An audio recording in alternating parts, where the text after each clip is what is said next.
because there was a reason for it, and like I said, if you read the story, you'll find out the reason. All right, so he made himself strange to his brothers. All right, now the next frame is Moses, stranger in a strange land. It says, this is Exodus 2:22. And she bare him a son, and he called his name Gershom. Now the word Gershom also means a stranger. For he said, I have been a stranger in a strange land. Now here, as you read through here, this is Gershom, which is stranger. This is the word Gershom. Then you have the word Gar here. Now the word Gar is stranger, as we read showed you before. Then it says here, Ba'arataza Nakarya. That's a stranger in the land, or in the earth, or in the in the land of a stranger, or in a strange land. All right.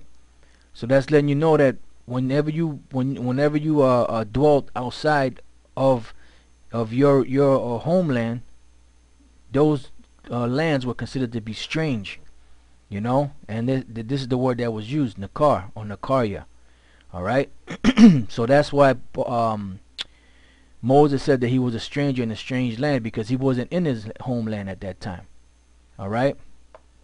Now let's move on to the next one. And then right here it says, stranger not eat the Passover. Now this scripture here in Exodus the 12th chapter is a key scripture to tie together everything concerning who the strangers are that are Israelite foreigners, which if at first you don't understand, after you go through the scriptures and you learn that the scriptures are only dealing for Israel and only for Israel, then eventually you'll understand that that the strangers are talking about Israelite foreigners. And in this scripture it gives you the difference within the law of keeping the Passover between the actual stranger that is an Israelite foreigner and an actual stranger that is of another nation. Now it's not going to say it like that. It doesn't say, well, this particular stranger is an Israelite and this particular stranger is not. But we're going to show you through this through these verses and going into the Hebrew that there was two different distinct type of strangers. All right. Now this is Exodus 12:43. And the Lord said unto Moses and Aaron, this is the ordinance of the Passover. There shall no stranger eat thereof. What does it say here? Bun Nakar. Bun Nakar, son of stranger. Now that's the word we were dealing with before, Nakar, which is an actual heathen. So the Lord made it clear that no stranger, the people of other nations, can eat the Passover. There's no getting around that. Nobody else except for Israel can eat the Passover. The other nations cannot eat the Passover. But now here comes the misunderstanding of unlearned people, and going back to the well, actually let's just read it. Let's read it. It's the next one. Stranger eat the Passover. This is a few verses down, Exodus 12:48. It says, and when a stranger shall sojourn with thee, and will keep the Passover to the Lord, let all his males be circumcised, and then let him come near and keep it, and he shall be as one that is born in the land. For no uncircumcised person shall eat thereof. So now is the Most High contradicting himself? No. The problem is that people don't understand. They don't understand the mystery of the Israelite foreigners. The Gentiles that were to be delivered were Israelite foreigners, and they don't understand. And if you don't understand that, then you don't understand the truth, period. So it says that a stranger, when he sojourns with you, can keep the Passover. But we read over here in the previous frame that no stranger shall eat of the Passover. And this stranger here is Bun Nakar, right? Son of a heathen or stranger. This here is Gawar, Gar, and stranger, right? He stranger, Gar sojourn. So the stranger sojourns. So this particular stranger is speaking about an Israelite. So when there's an Israelite that comes, which shows you that you had Israelites that were out there even back then, that were out there that mingled among the nations, and then they they stopped circumcising themselves. That's why it says that all his males have to be circumcised before he can eat. That's one example. And then in the same verse, the very next verse, it says this is a law on a stranger, right? Dealing with the Passover. One law shall be to him that is homeborn, and unto the stranger that sojourneth among you. So meaning that you and this Israelite foreigner, you both keep one law among you.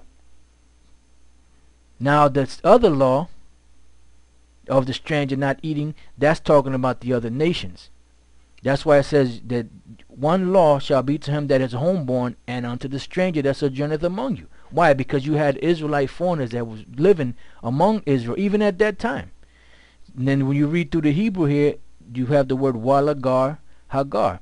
Walagar, and to stranger, hagar, the sojourner. See, that sojourneth. So this law pertained to the Israelite foreigners. And eventually the Lord wrote that in there because eventually basically all of us was going to fall off from this thing at one time. That's why the Lord said that Israel is not a people unto him anymore. And that happened.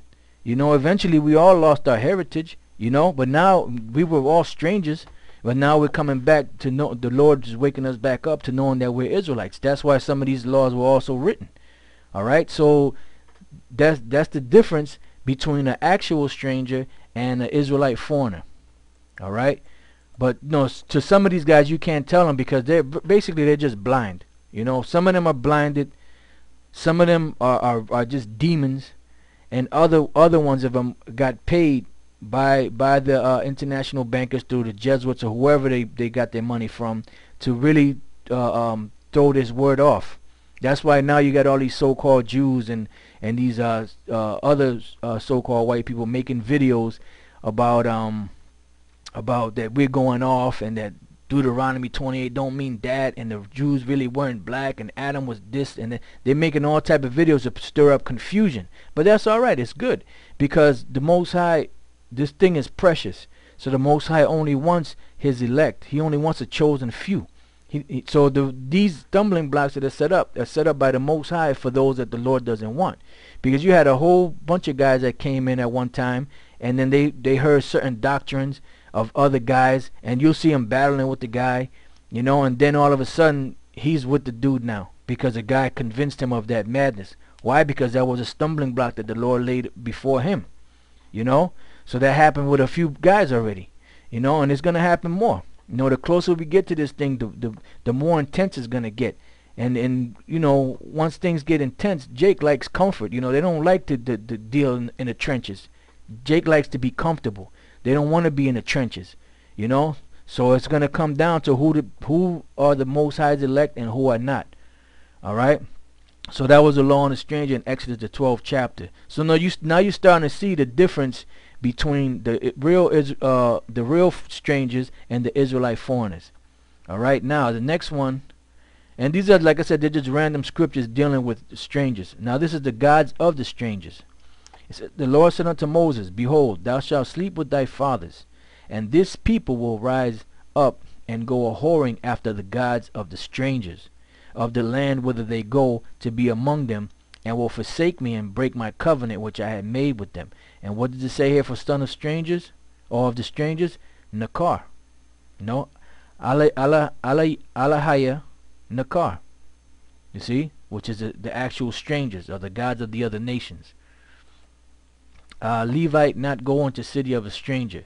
All right, now you can read this story in the book of Judges, the 19th chapter. This is dealing with the Levite. So you can, you brothers can read it. I just want to get the point. This is Judges 19 and 12. And his master said unto him, we will not turn aside hither into a city of a stranger that is not of the children of Israel. We will pass over to Gibeah. So basically he didn't want to sojourn there. He went to another town where Israel lived. And Gibeah, if I'm not mistaken, that's the town, that was a city that was inhabited by Benjamin. All right, and this was the whole thing with the man's concubine took place. But this is to show you that the Levite said, look, man, I'm not going into the city of that stranger, of these strangers. So now what is the word stranger or city of the stranger? Ayar Nakarya. Ayar is city, Nakarya is stranger. See, so that was a bad name, a bad something that you didn't want to be associated with.